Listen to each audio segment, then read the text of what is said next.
Salut à tous! Bienvenue dans une nouvelle vidéo où nous allons plonger tête la première dans un sujet qui a suscité d'innombrables débats et des recherches Google, sans fin. Qu'est-ce qui rend vraiment une femme heureuse dans une relation? Est-ce un bouquet de fleurs gigantesques, le super-pouvoir de lire ses pensées, ou quelque chose de bien plus simple mais incroyablement puissant? Aujourd'hui, nous allons démystifier ce sujet avec un mélange de sagesse pratique, de théories qui vont vous faire réfléchir, et pourquoi pas, une petite dose de spéculation pour animer les discussions. Nous allons explorer comment créer des liens plus profonds avec les femmes de votre vie, que ce soit votre partenaire, une amie ou une personne spéciale. Alors, installez-vous confortablement, ouvrez grand votre esprit et préparez-vous pour un voyage qui pourrait transformer votre vision des relations. Prêt? C'est parti! Imaginez la scène. Elle rentre après une longue journée. Elle vous raconte ses frustrations, ses joies, ou peut-être un rêve fou qu'elle a fait. Et vous, au lieu de jeter un œil à votre téléphone ou de penser au dîner, vous êtes là, à 100%, absorbant chaque mot, chaque pause, chaque émotion. Écouter ainsi, ce n'est pas juste entendre, c'est un art. C'est remarquer l'éclat dans ses yeux quand elle est excitée, ou la tension dans sa voix quand quelque chose la tracasse. Je pense que cette écoute empathique pourrait être la clé pour des relations plus fortes. Il ne s'agit pas seulement des mots, mais de comprendre les émotions derrière. Essayez ceci. La prochaine fois qu'elle parle, faites une pause, regardez-la dans les yeux, et dites quelque chose comme « Waouh, on dirait que c'était intense. Qu'as-tu ressenti? » Mais voici une idée intrigante. Et si les femmes, plus que nous, utilisaient des gestes, des tons et des signaux non-verbaux pour exprimer ce qu'elles ressentent vraiment? Est-ce qu'on passe à côté d'une partie de la conversation si on ne s'y connecte pas? Dites-moi ce que vous en pensez dans les commentaires. Parlons maintenant de sincérité, d'ouvrir son cœur sans filtre. Se communiquer avec honnêteté, ce n'est pas juste éviter de mentir, c'est partager ses pensées, ses insécurités, même ces moments où on n'a pas tout sous contrôle. Imaginez que vous lui confiez votre stress au travail et que cela l'invite à partager ses propres inquiétudes. Tout à coup, vous êtes dans un espace où vous pouvez tous les deux être authentiques. Je crois que cette vulnérabilité pourrait être la colle qui maintient les couples unis sur le long terme. Mais attention, ce n'est pas seulement ce que vous dites, mais comment et quand. Une vérité mal placée peut faire l'effet d'une bombe. Par exemple, confesser quelque chose d'important alors qu'elle est déjà stressée n'est pas la meilleure idée. Ma question: est-ce que les femmes valorisent cette transparence plus qu'on ne le pense? Ou y a-t-il un art à équilibrer sincérité et empathie? Et en parlant de ça, comment gérez-vous ces sujets délicats sans que tout devienne un champ de bataille? Partagez vos astuces en bas.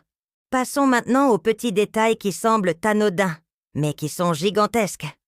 Ces gestes qui disent « Je pense à toi ». Cela peut être lui préparer son café préféré le matin, lui laisser une note disant « Tu es incroyable » dans son sac, ou simplement lui tenir la main pendant une balade. Ces actes ne demandent pas un budget hollywoodien, mais ils ont un impact émotionnel énorme. Ma théorie, c'est que ces petites attentions pourraient surpasser les cadeaux coûteux, car elles montrent que vous pensez à elle en permanence. Imaginez son sourire lorsqu'elle trouve une de vos notes un jour morose. Mais voici une réflexion.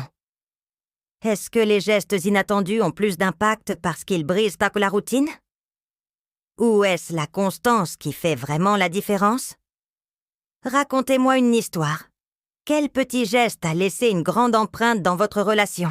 Parlons du temps passé ensemble, mais pas n'importe lequel, celui qui renforce vraiment votre connexion. Il ne s'agit pas d'être sur le même canapé à défiler sur vos téléphones, mais de partager des moments qui vous rapprochent. Ça peut être une promenade au coucher du soleil en discutant de vos rêves, une soirée à cuisiner quelque chose de nouveau ensemble, ou même une partie endiablée d'un jeu de société. L'important, c'est d'être présent, sans distraction, juste à profiter l'un de l'autre. Je pense que ces moments sont comme de l'oxygène pour une relation, gardant la flamme vivante même dans les jours les plus chaotiques. Mais dans un monde où tout le monde court après le temps, comment faites-vous pour en trouver?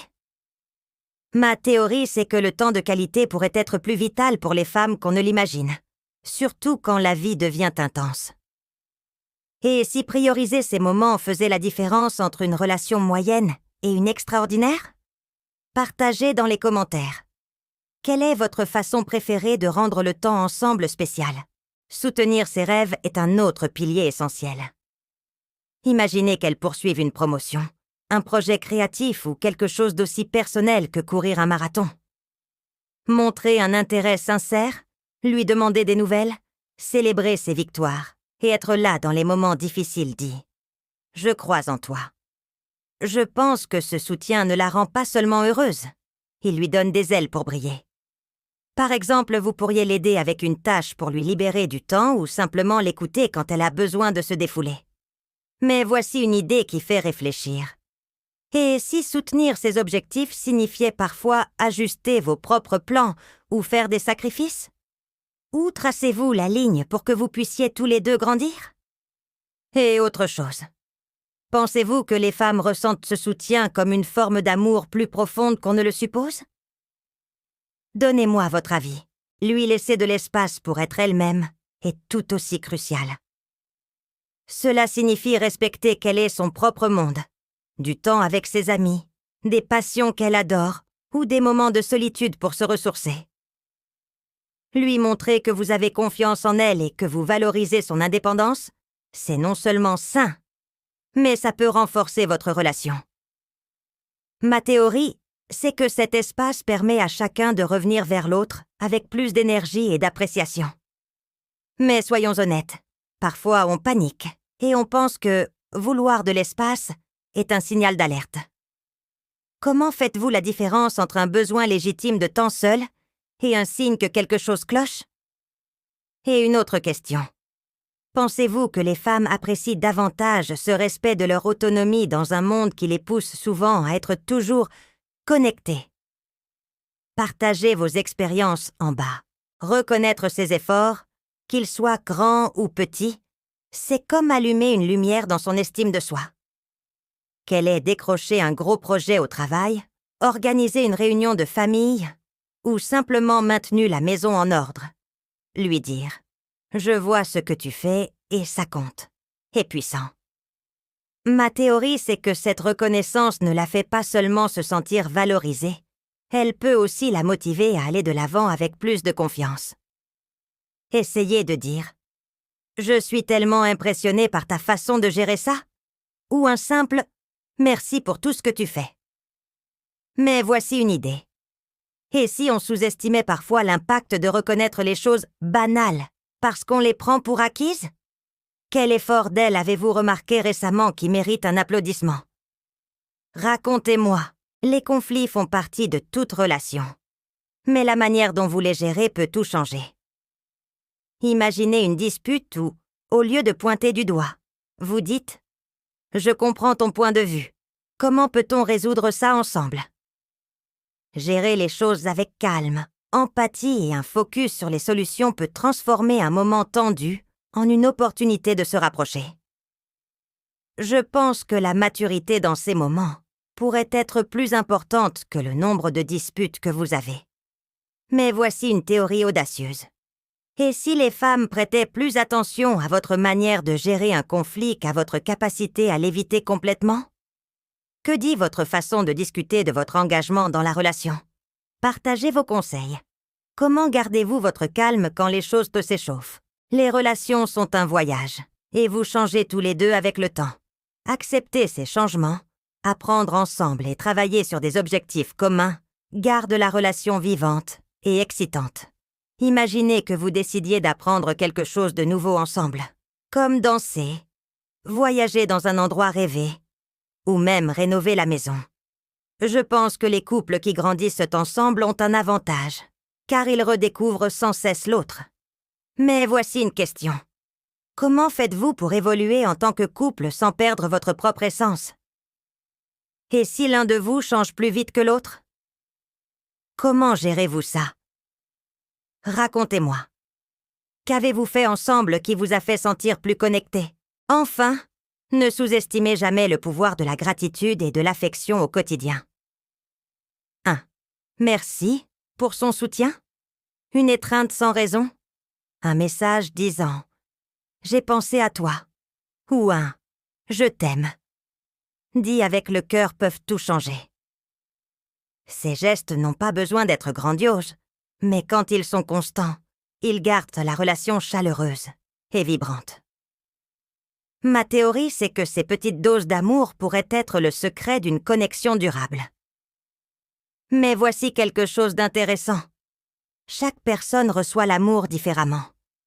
Certaines préfèrent les mots, d'autres les gestes, d'autres le temps passé ensemble. Comment découvrez-vous ce qui l'a fait se sentir le plus aimé? Et autre chose. Pensez-vous que ces expressions quotidiennes sont plus cruciales dans les relations longues, où la routine peut éteindre l'étincelle? Partagez vos idées. Pour conclure, ces idées ne servent pas seulement à rendre une femme heureuse. Elles sont les fondations de toute relation qui aspire à être profonde et authentique. D'écouter avec tout son cœur à célébrer qui elle est chaque jour. Tout se résume à montrer de l'amour, du respect et de la curiosité pour l'autre. Ma théorie finale. Le bonheur dans une relation ne vient pas de gestes parfaits, mais d'être présent, d'apprendre de l'autre, et de ne jamais cesser de tisser ces petits fils d'affection qui forment un lien indestructible. Qu'en pensez-vous? Quelle partie vous a le plus marqué? Avez-vous une théorie, une histoire ou une astuce à partager? Laissez tout ça dans les commentaires. Je lis chaque réponse, et j'adore découvrir vos perspectives. Si cette vidéo vous a donné matière à réflexion, mettez un pouce bleu, abonnez-vous et activez la cloche pour ne pas manquer d'autres discussions comme celle-ci sur la vie, l'amour et tout ce qui nous rend humains. On se retrouve dans les commentaires, continuons à parler et à grandir ensemble.